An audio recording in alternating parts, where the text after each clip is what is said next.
We back again for another one. And we are here. We are live. We're here. All right, let me drop myself back up here. Be number one.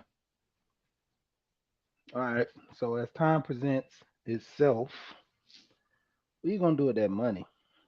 You know, if you had the money, what would you do with it?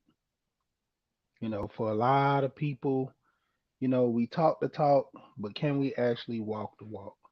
We hear so many people talking about, multiple things about, you know, fixing your credit, doing things to best suit yourself. April Shaw's in the building. What's going on? Uh-oh, she got the network. Okay, April, I see you. I see you, April.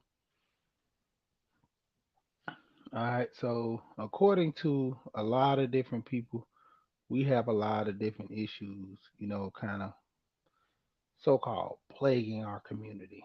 And one of the key issues of plaguing a community is what are we going to do with the money when we get it?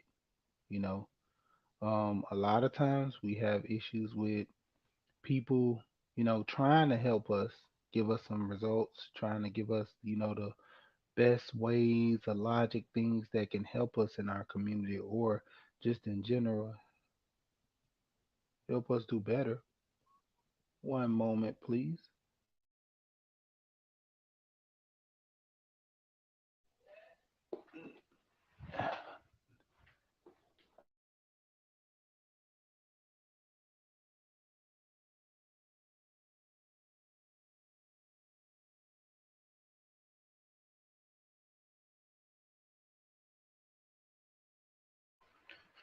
Yeah, I'm home and one of my kids didn't even take out the trash, so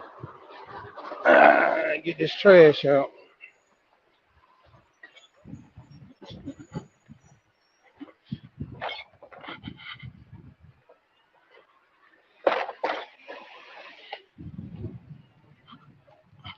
One of the benefits of being home right now.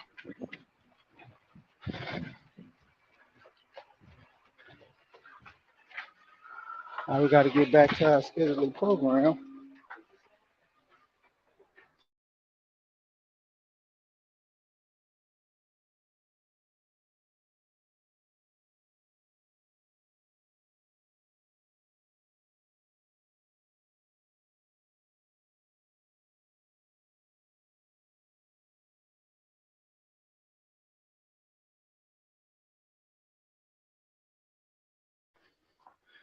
Yep, sorry about that. Whew. All right, so we're back at it. Let's get into some things that can help us out. Let's see. Why is it still buffering? See this?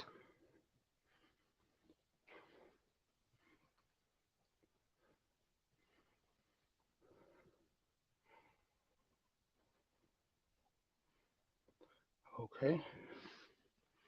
Try and get these slides together. So by the time I grab them up, they'll already be ready. I should have had this done, but fool around before we got in.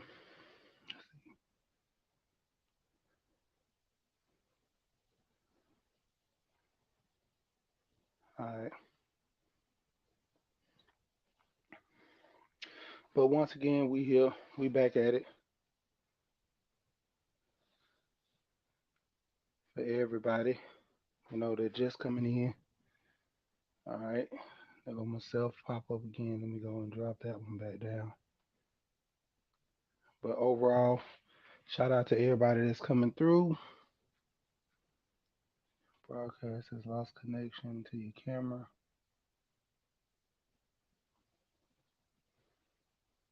I think it's good. All right. Basically, we back at it again. All right. So I'm gonna get right into it. All right. These are some things that we pretty much need to be working on. I mean, say the least. That list of things at the beginning, that top ranks everything. Let me go ahead and double it up because I might have to drop down this other connection and pick this one back up. All right.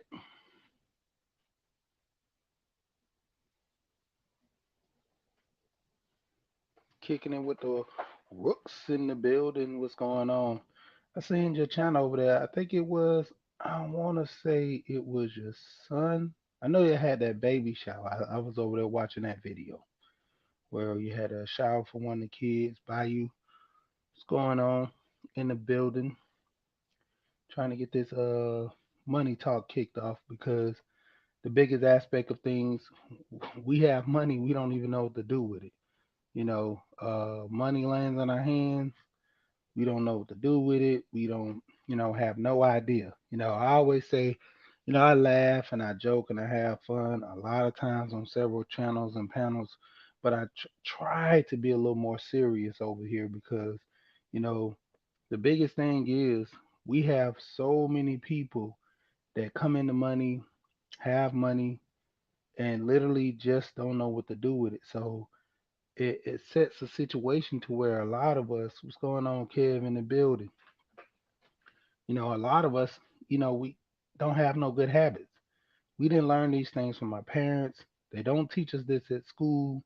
So more and more and more again, yeah, buying CDs are a great, investment. Yeah, it's a lot of things that a lot of us just don't know. You know, Either our parents didn't know or our parents didn't teach us. And to a degree, we never took the time as young adults or adults, full, 30s and 40s, or even teenagers to even, ask people, about this. That always be the crazy part when it come down to it. You know, we don't have the time to actually ask people or, kind of work with people to see are we doing the right thing. We don't got no mentors. You know, who's there to help us? Who's there to give us a helping hand anytime we lose focus or we don't, get things right? A lot of us don't even know what mentors are or to a degree even have mentors. More or less we sit there and we figure that, hey, I can do it on my own. I think I got it. I don't think I should have a problem with certain things. And, truth be told, it always come back to bite us. You know, we have issue among a lot of things, just in our home of us not even, knowing what's the next move with the money that we have. A lot of people they come across bundles of money. Let's say you have a situation to where, you know, you fool around and your kids come into money from a savings or let's say a game show or something like that. How are we gonna have our kids financially stable and we're not financially stable. We're not moving to be financially stable. So our kids are not even following that same suit. Let me go ahead because I gotta make sure I check people out, make sure they have they wrenches and you know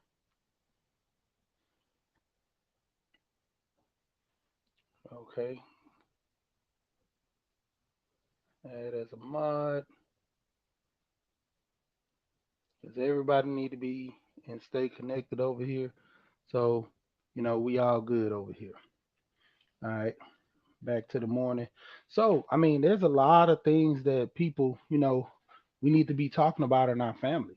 You know, there's a lot of situations to a point where you know if it presents itself, how are we gonna handle this situation? This weekend. I think the lottery's at 1.4 billion, and I know it increased over the weekend. No problem, no problem. But I know it increased over the weekend. But the thing is this: what are we gonna actually do if we get the money? You know, like what are the things we gonna do if we literally get the money? Who's teaching us something and helping us upon getting the money? At but let's zoom in on this. And give us a little know-how, you know the best things to do with our money. What are going to be the worst things to do with our money?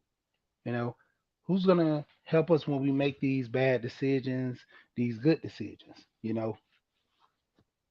So here's a list right here. I'm gonna go through a few of them, then go through the worst decisions of, what I'm saying, investing or dealing with your finance.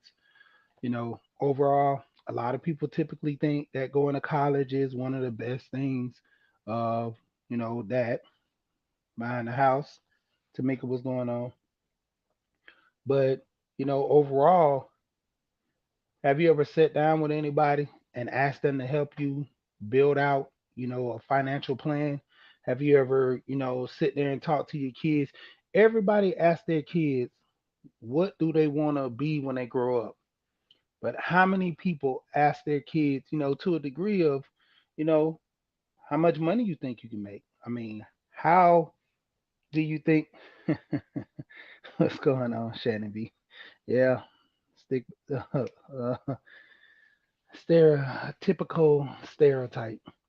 But a lot of times we not teaching our kids to invest. Just as April Shaw said earlier about investing into CDs. How many people, you know, actually know about CDs? How many people know about T bonds?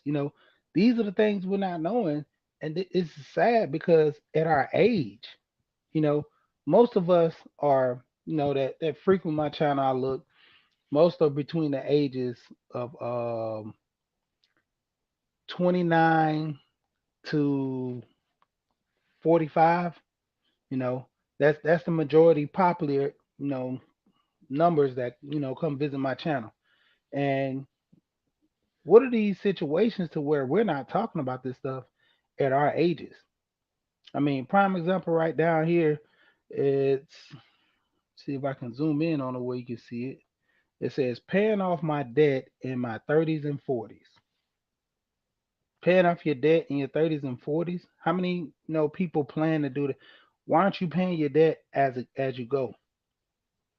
That's the number one thing. Paying your debt is harder to get out of debt. You know, it's easy to make debt. All you gotta do is just take that card and swipe, swipe, swipe till you can't no more. But it's harder to come out of debt. You know, a lot of times we have issues, and right here is pretty much going to be the main source of our issues right here. See if I can zoom into where it's tight on the screen. To a degree, buying a house is always a good thing. You know, buying a house, getting into the market, getting something decent. Lashes in the building. What's going on? Always a good thing to buy a house. But the problem is we buy too much of a house. You know, a lot of times we learn about people being house poor, and a lot of people talk about this a lot about being house poor. House poor is when you live in paycheck to paycheck, as everybody do, to a degree. But pretty much house poor, you got literally one payment or two payments from being out that door. You barely can keep up the note. The utilities are being too much for you because you got to understand the bigger the house, the more the utilities. You're gonna have your kids everywhere. E- Everybody's trying to, pretty much get into the mix. You got your kids that all they doing is just every single time is just, every single time, always in your house, running around, turning on all the lights. It begins to be a hassle, you know. That's why a lot of times I told my wife when we bought our first house, I was like, don't want to be house poor, you know, because understanding this is the crazy part. She was willing to go to budget, and I was like, no, the max that we qualified for, she wanted that because that came with the granite countertops, the cork, came with the modern looks of everything. And when it comes down to it, that's the thing. We sit here and we want all these nice things, but what are we gonna, sacrifice? A lot of us don't make enough money to afford these houses. You gotta understand, it's easy to get in something. It's harder to stay with it, because you gotta understand, an agent, their thing is to sell you a house. They know you can't afford it, but their thing is to sell you a house. The brokers in most cases that give you the loan, they know that you can get in the house to a degree. They know you can't afford it. But the thing of it is, if there's some little silver lining that can get you in there, and we can get it to the point where we can make you stay in here for a minimum of 5 years or so, that's money coming back to us because once they foreclose on the home, guess what? The house goes back on the market. We get to sell it to somebody else. That's always the biggest thing with a lot of us, Um, spending money, not paying our debt off, top tier, not saving. The biggest issue with a lot of people, not saving for a rainy day. You know, on average, they look and say there's about, I forgot the number, I'm losing on my head. I forgot the percentage, but pretty much on average, there's a handful of people that pretty much don't have no savings, literally no savings. And the ones that do have savings are less than $500 for the most part. People who are savvy investors, they tend to save and they tend to put more of their money in their investments versus just in their savings. Because while you putting your money in the savings, you're getting what 0.7 interest. To where you put it in investment, you might lose a little, but there's no gain without no reward and no risk. You know, to the issue of a lot of people, you know, they don't know what to invest in. No, nobody's never told them, so they never grasp the concept to actually invest and do things.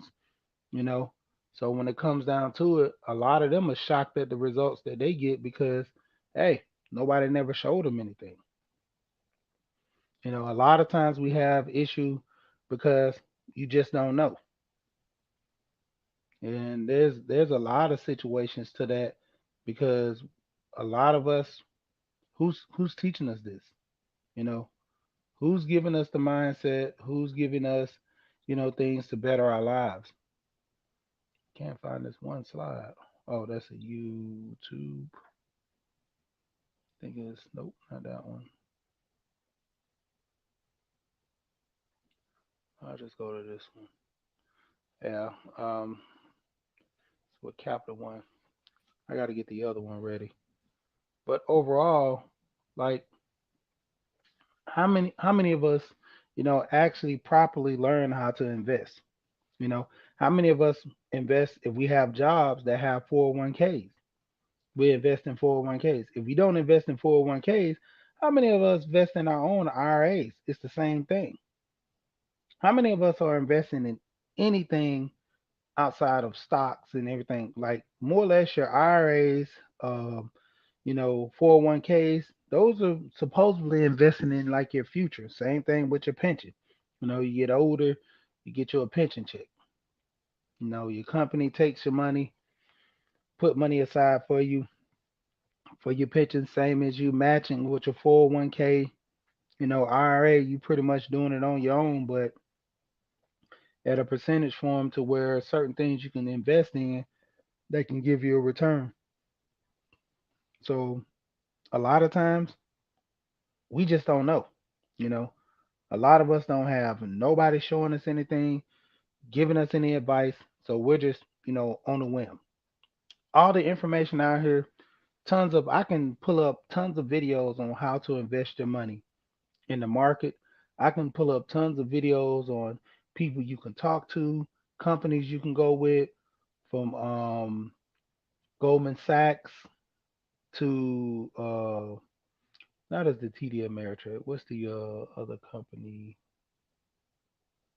That this is Goldman Sachs, E Trade, and thinking about this other company that I use. Anyway, to a degree, there's different platforms you can use to invest your money. And a lot of times we just don't know because nobody's giving us the information. We're not doing the research on it. So therefore, the far as America that feels the like pretty much they're looking into their finances. 58% of Americans, they think everything is good with their finances due to, the limited stuff that they get from people around, and hey, I know how to do this. I know how to do that. You know, keeping up with the household costs. I think pretty much that number is kind of a little spot on, but when you get to the top where you see, a lot of people don't have enough money for retirement, a lot of people don't have enough money for their homes. Like I said, a lot of us we live above our means, you know. Instead of getting a mortgage that's comfortable, you're right on the cusp to where if anything happens, lose a job, you kind of done for. We have a lot of spending habits that we learned over the years. When you're in your 20s, you getting out of your 18, let's say 18 and going into your 20s, you just getting out of the house for the first time. A lot of people going to college or getting a job, going into the military, whatever it may be. You don't have that financial savvy because no one's over you. This is your first chance at freedom. You don't have your parents over you. So what do? First thing you do, spend your money every weekend partying, uh, going and buy nice stuff no matter what. Who's teaching you, hey, let's put a little money to the side, let's sit here, think about a rainy day. Let's focus on buying a car, taking a bus is cool. Nowadays they got Uber, You have so many adults that don't want their license, but would use public transportation and Uber, everything. Right now it's cheap. Hey, getting an Uber is $10 going around the corner. That's nothing. You know, if you don't use it over time, great. That's the best. Like in New York, a lot of people use public transportation. It's a whole lot cheaper than having a vehicle. But the convenience, a lot of people want the convenience of it. But to me, if that's cheap. If you can save, by all means, don't have a vehicle. But to a degree, yeah, a lot of things are going up. uh, but the crazy part is this: if you don't have to get a car, why not go ahead and save? You know, if you live 5 miles from your job, why not sell your car and have a little more money? You know, if if your grocery store is around the corner, why not? They have a lot of different companies that do housing for their employees. You have a lot of people that move into new subdivisions. It might cost a little more. Down here in Atlanta, they have a couple of places. Prime example, I think it's called Battlefield up there, where they build a new Brave Stadium in Atlanta. They have housing up there, but to a degree, you sit there and look all those houses that they built up there, and went through. The crazy part about those houses, everything is up there. I recently just passed by there yesterday, seeing that they had a movie theater over there. They already have the restaurants. They already have like little shopping areas, nail salons, hair, beauty supply stores, whatever, where you do your hair and stuff. Probably men can get cuts there as well. Everything is in that area. Grocery stores. I mean, you pretty much don't need a car even until like you have to go to work. But let's say the people that mostly that stay over there works at the Brave Stadium and make a decent amount of money. What do you need a car for? Unless you want to go somewhere, out on the time on the town. But that's what Uber's for. You save money with that. You know, depending what type of car you get, and that's another thing. A lot of people want the Benz. A lot of people want the Mercedes, Benz, the BMWs, the high end Lexus, and all that. A lot of people can't afford it. You know, Calculating your risk versus your reward. I can buy a Mercedes, but can I afford the maintenance? You know how many people stress over bills day in and day out because they can't afford, certain things. I know a person that pretty much bought a Jaguar, and nice car, ultimately great car, love it, nice interior, outside looks good. I believe the Cadillac converter went out and something else, alternator, whatever. $9,000. You know that car set for 6 months before they end up getting a loan. And the crazy part about that was now you got two payments. You got to pay a loan back, and you still got to pay for those 6 months while the car was sitting. You still got to pay the car note. Still got to pay the insurance. So going to that issue, 6 months with the car sitting, they were over budget. If you didn't have, at least half of that to get the work started, and then borrow some money a little later, or a quarter of that, they had to borrow for all that 9,000 and something. So every month they got a bill for that. They had a bill for the insurance, and they had a bill for the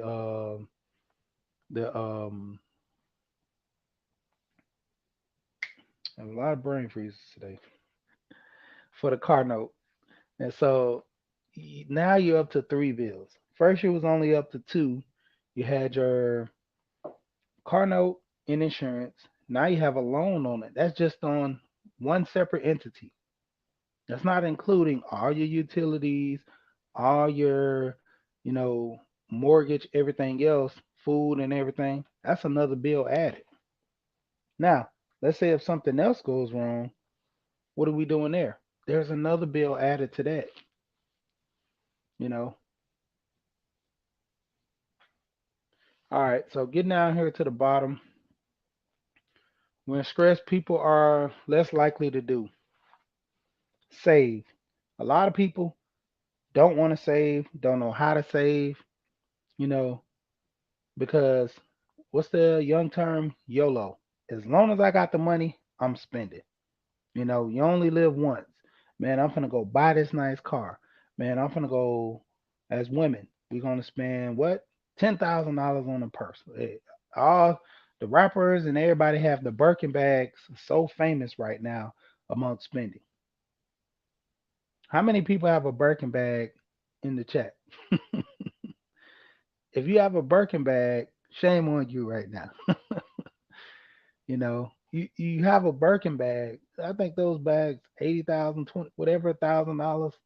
I don't see the reward in spending 20,000 on something that you tote around your arm that can be taken easily from you. If I got a $10,000 car, yes, they could take that $10,000 car. They got to get the keys and everything to a degree, but on average, I'm like, a purse that costs that much money. What are you paying for? You know, I was telling someone the other day, we was talking about something that was expensive, and I told him, I said, man, for that price, man, I could buy a car. You know, we was talking about making payments on something, and somebody was talking about $9,000 and making payments uh 700 and something. We was having a conversation just about several things, and I'm like, man, don't make no sense. Planning their spending. Only time on average most people budget is pretty much when they have what? When they got to pay the bills. I look at my account, I see I got uh let's say $3,000. This week I got to pay mortgage, I got to pay the insurance, I got to pay a couple of utilities. So I'm down to 2,500. So I have $500 left. But yet I ain't paid the cell phone bill. I might have another check that comes through. How am I going to be able to pay all that, within a certain length of time? Nobody's planning. To a degree, you live one day at a time. If I get paid this week, I pay these bills this week. If I don't have the money, I wait till next week. You know what that does? It lays over to the point where if you're not savvy with your finances, it'll catch up with you. You know, I'll pay my credit card next week. Now you get ready to go pay mortgage. Your credit card and mortgage is due at the same time. Who are you gonna pay? You're gonna pay your mortgage. You're gonna slide your credit card to the next week. Okay, my car insurance, my car notes due, and I gotta pay the internet. Well, I gotta pay the internet because I want to be entertained when I get home, you know. So we're gonna slide credit card to the next week. You're on the third week. By the time you're not paying for the next 2 weeks, that credit card payment has a late charge and it's sliding to the next month. I mean, but it's already had that late charge with the after the second week, you already have a late charge on your credit card. I think most credit cards they do what 5 to 10 days. So you already have a late charge going into that second week. Now it's affecting your credit. Going into the next month, it's affecting your credit, and you have late charges added on to that. But here's the thing: people are still spending on their credit card, so they're not making good spending, habits. They're not able to, kind of do things the right way. So that's why they're ultimately, never ending spiral. Yeah, I mean the best thing to do is just pay a minimum. You know, pay a little here, pay a little there. You know, on average, I have a cousin. He taught me this method in which he does. I don't really follow it to a T, but there's some things I take from it because I've always done that. Take the good. Let's say eat the meat, spit out the bones. So when it comes down to it, he actually pays all his bills one time a month. So he will literally, if the bill is due, he will wait to the end of the month and going into the first of the year, I mean, first of the month and pay all his bills. So he knows his credit card, everything is due coming into that new month. He pays everything at one time. And majority of the time, he always say if he doesn't have a bill, he's already paid it previous month. He'll estimate a price on, normal, looking at the past due bills, how much he normally pays. And most of the time, he typically brings up a credit because he don't use those bills as much. So brings up a credit.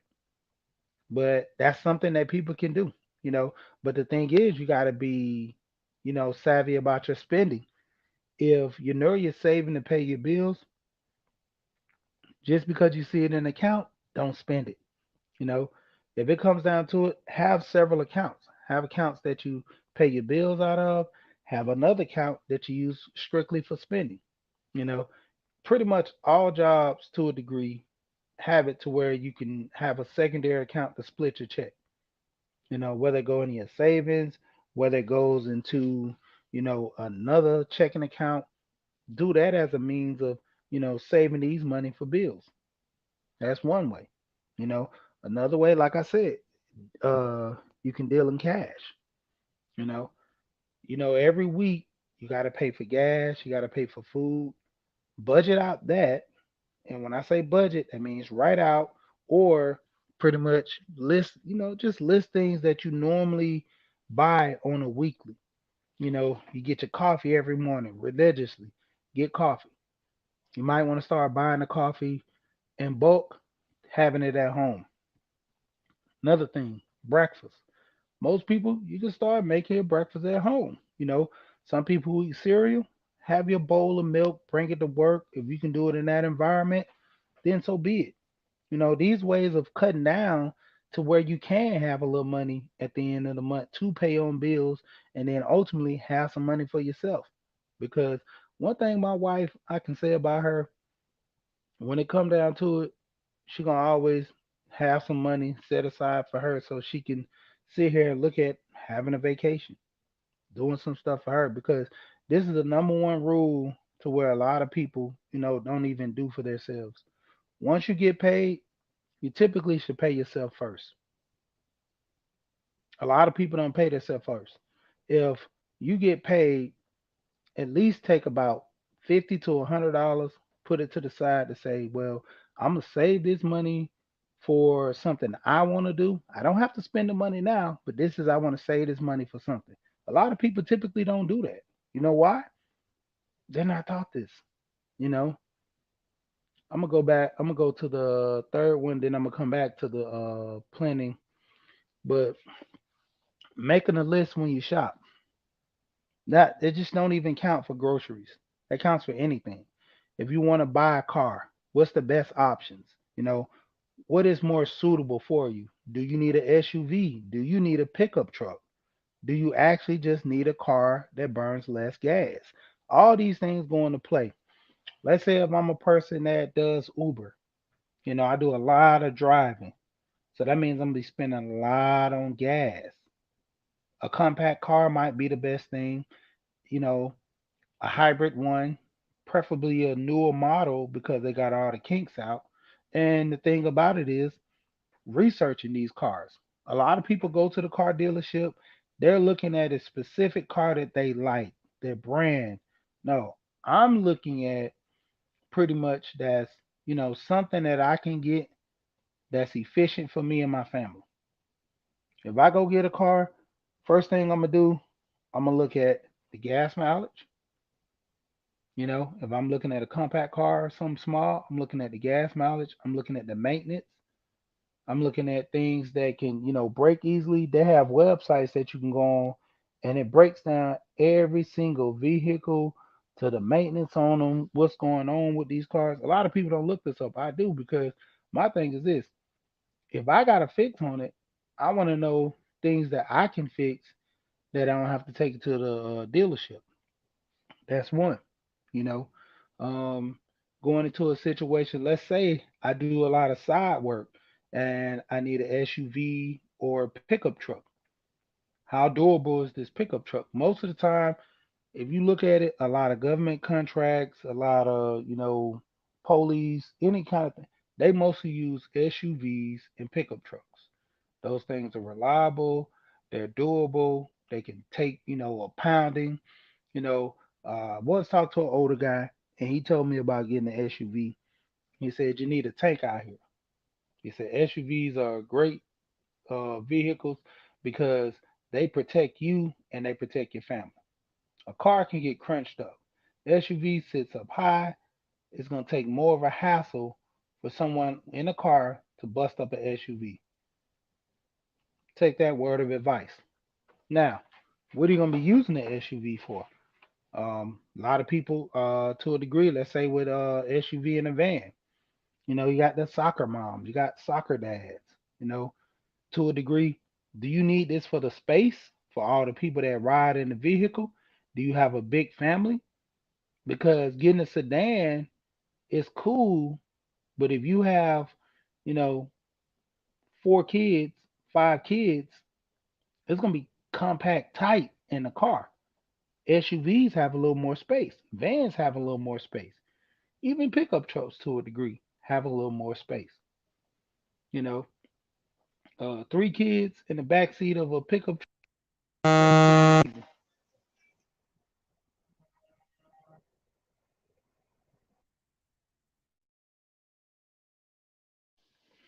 Got a call. But 3 kids in the back of a pickup truck is relatively easy. It's pretty cool. But to a degree, getting an SUV, getting a van, most vans now, uh, back in the day, they used to seat 7. They can seat a lot more now.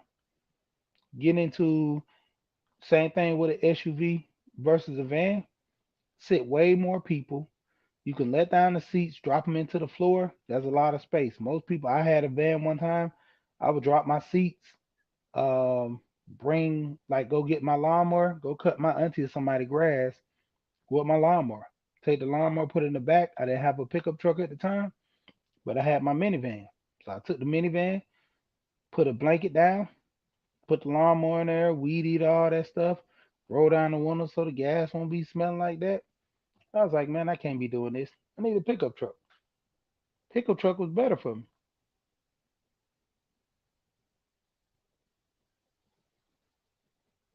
So when it comes down to it, hey, that's the thing. We literally have situations to where what's the best opportunity for us? All right, let me go back in. We already did the shopping. Plan ahead to cover unexpected costs. All right,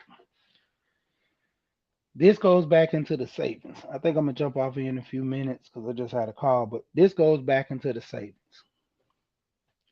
A lot of people, far as we go back into buying a house, let's say, it's great. You're gonna be a homeowner. You're gonna be, getting this house for the first time. It's gonna be so many, great things you're gonna be doing. Man, I'm gonna have this house. I'm gonna be having all these parties. Man, my kids gonna have their own rooms. It's gonna be so much space. And I talked about this several times before. What happens when you literally have your AC unit goes out? A lot of people don't know what to do. That's why the whole renting aspect is so popular because if my unit goes out, the landlord got to pay for it. What if you have a landlord that doesn't typically want to pay so quickly? Then what are your options? You know, you literally have that landlord don't want to fix it to about 3 or 4 months. Then what? Then what situation do you have? You're still stuck. That's the whole thing with getting that house. I talk about this sometime having a warranty. That's another thing. Like home warranties help you for preventing a lot of this stuff. I talk about when I first moved in.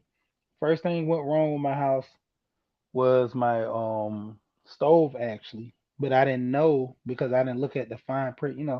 People buy stuff and they tell you about the major things, but you never really look at the full contract of what all it covers.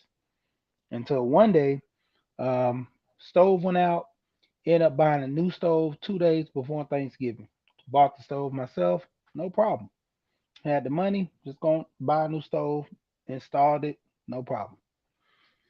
Turned around, AC unit goes out. I'm like, oh man, oh yeah, I remember the AC unit is covered under the warranty. Got the AC unit fixed, no problem. Refrigerator went out. No, it was the roof first. The roof had to get a roof replaced because had a leak from the roof. Okay, got the roof replaced through the warranty, no problem. Refrigerator, same thing. And the only reason I knew about the stove was covered because of the refrigerator was covered. My wife was looking when we were getting the roof done. It was around the same time the roof was being done that the refrigerator was going out. We ended up talking to the warranty people. Warranty people said, well, you're covered all these appliances, washers and dryers. I'm like, whoa, washer and dryer covered?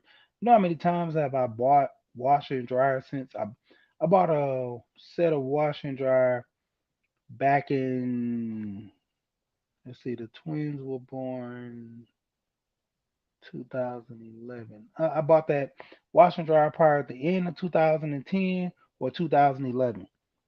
I still have the washing machine to this day. The dryer, the heater element went out on it probably about 5 years ago. So I've been switching dryer after dryer, but I'm due for a new washer and dryer set. But the point of it is, hey, it was covered up under my warranty. I could easily get that done. See, that's something I plan for the future. Same thing as far as bills, a lot of times with savings. Like I said, going back into paying yourself first, how many people initially, pay themselves, like I said, $5 or $10? Preferably you worth more than that. You should be at least putting 50 or more aside. You know, some people who can't afford it, I understand. Hey, bills are tight, money's tight. You might want to cut back on some of your expenses. You know, prime example is going out to eat. Might got to start eating at home. You know, taking these trips to go nowhere, go to the store and do a lot of window shopping. Window shop from home. Gas costs, you're spending money unnecessary for no reason. You know, a lot of times we have these situations. A lot of people don't have a budget. That's the whole thing. They don't foresee anything in the future going wrong, but it will. So, these key things that we try to harp on, getting people, pretty much sticking to a budget, making a list. If you're gonna go shop for things, make a list. What are the do's and the don'ts? What's the cost average? What's the best thing that's gonna give me my best return on getting a sweater? So If I'm gonna get this sweater, why am I getting this sweater? What's the best thing for me in this sweater? Like, how's this gonna benefit me to get this sweater? This Nike sweater. Why can't I go ahead and just get the regular, sweater from Walmart? It's doing the same thing. It's covering my body. What's the best on the material? We can go into deep and savvy with that, but the whole point of I'm saying is buying something, on average, what is it going to cost you and what's the best benefit for it? Because buying things just to be buying them and overall you spending all this money, you're taking a loss. Same thing like I said about the cars. If you're going to buy a car, buy something that's for you that you can use. A lot of people they go buy cars for the names, just like buying clothes. On average, I guarantee you those Gucci shoes, those Louis Vuittons, the shirts and stuff, just because they have the good material, you stain them, you cut them, it's just like bleeding. It bleeds like everything else. If you cut a shirt, you're gonna have a tear in it. If you spill something on it, it's gonna stain. You know, that's why most people get mad because you know you got a $300 Gucci shirt, you waste some Kool Aid or whatever stuff on it, man, that's not coming out. It's gonna be a lot of what's it called, blocking to get the stain out, blocking to get the stain out. So when it comes down to it, let me see if I got one more. Then we'll go ahead and jump out of here. I could go into this right here.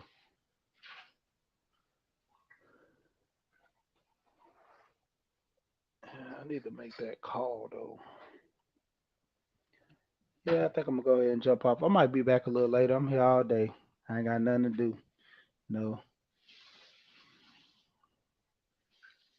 But when it comes down to it, when it comes down to it, everybody have to have a plan. Everybody has to, weigh their options. If you're gonna spend your money, know what you spend your money on, how much it's gonna cost, what is the long term effects of it. Same thing as far as planning for your future. If you're gonna spend money, what's the effect of everything? What are your average spending habits, and can you, lower them?